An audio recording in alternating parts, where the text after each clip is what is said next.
Host, Jessica Sanchez. Welcome back to The Infinite Mind, Beyond Awareness, where we explore the most pressing political, social, and psychological issues shaping our world today. I'm your host, Jessica Sanchez, and today we're diving deep into the state of democracy, specifically the difference between liberal and illiberal democracy, and how leaders like Viktor Orbán have taken their countries down a dangerous path toward dictatorship.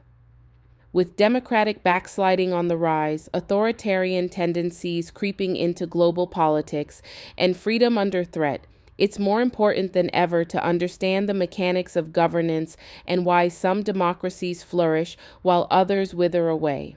We'll explore what distinguishes a liberal democracy from an illiberal democracy, how Hungary became a case study in authoritarian rule, and what this means for the rest of the world, including right here in the United States.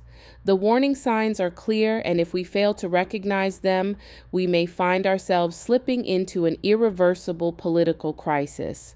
So grab your coffee, settle in, and let's break it all down. Segment 1. What is liberal democracy? To understand the difference between liberal and illiberal democracy, let's start with the basics.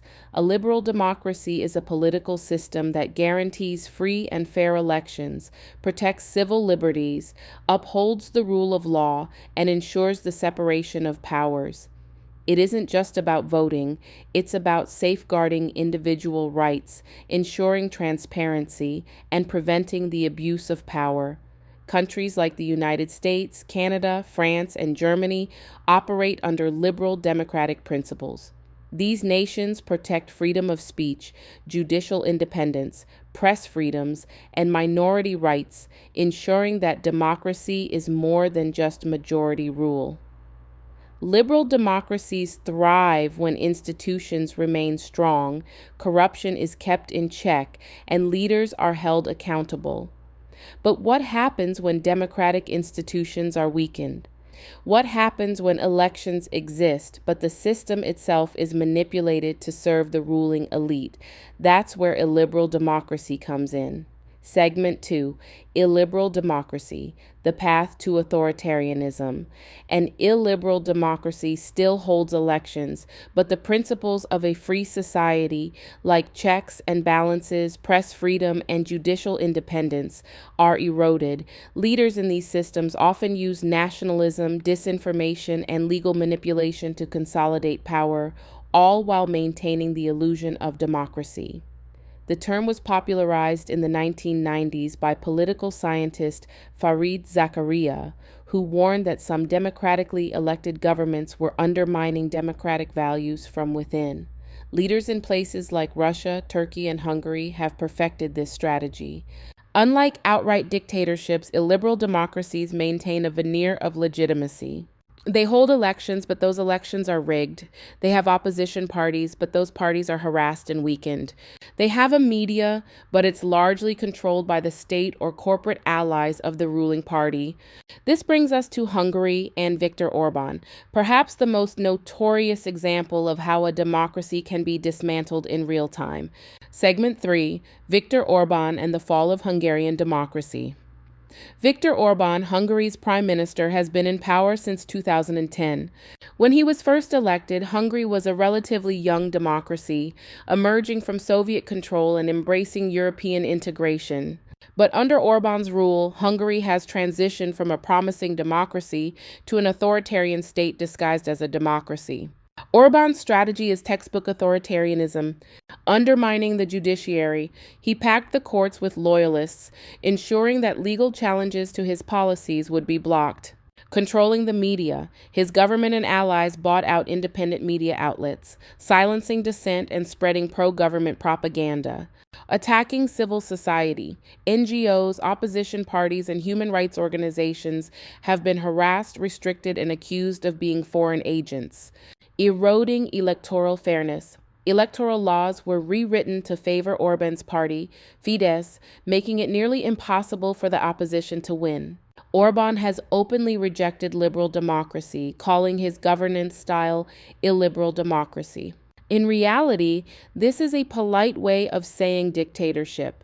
His government has used nationalist rhetoric, demonized migrants, and attacked LGBTQ rights to rally supporters while justifying oppressive policies.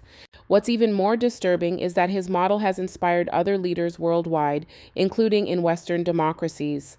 Segment 4: The Global Spread of Illiberalism. Hungary isn't an isolated case.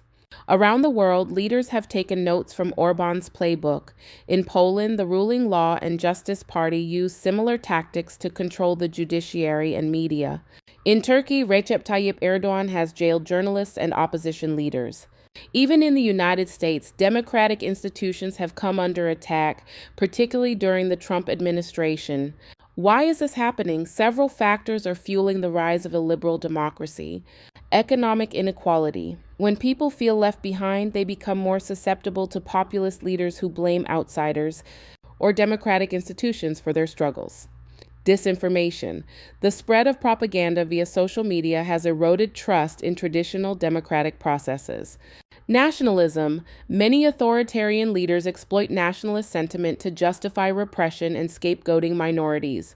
Weak institutions. Without strong checks and balances, leaders can manipulate systems to their advantage. This is a global crisis, and no country is immune. Segment 5: The United States at a Crossroads. Now let's talk about the U.S. While America is still a liberal democracy, warning signs of democratic erosion are growing. The January 6th insurrection, voter suppression laws, and increasing attacks on the press all mirror tactics used in illiberal regimes. The U.S. has long been seen as a beacon of democracy, but if we ignore these threats, we could find ourselves following Hungary's path. The most concerning aspect is how normalized anti-democratic behavior has become. Many Americans are increasingly comfortable with authoritarian tendencies if they align with their political beliefs. The idea that democracy can be undermined from within isn't just theoretical, it's happening in real time. Segment 6: How we can fight back. So what can we do to resist the global wave of illiberalism? Protect the free press. Independent journalism is essential to democracy. Support reputable news sources and combat disinformation. Strengthen institutions, demand accountability from politicians, push for judicial independence, and resist efforts to weaken democratic checks and balances. Participate in elections, don't just vote, get involved.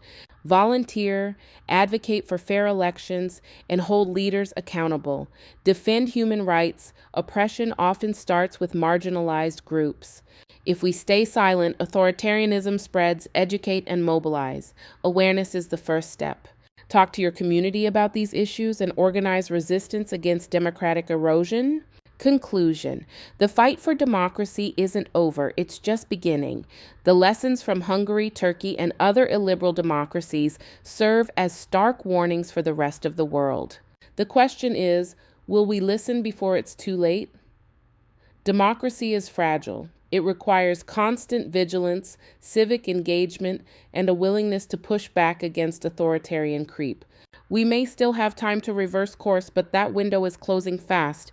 Thank you for joining me on The Infinite Mind Beyond Awareness. If this episode resonated with you, share it with your friends, engage in the discussion, and stay informed. The fight for democracy is a fight for all of us. Until next time, stay aware, stay engaged, and never stop questioning the world around you.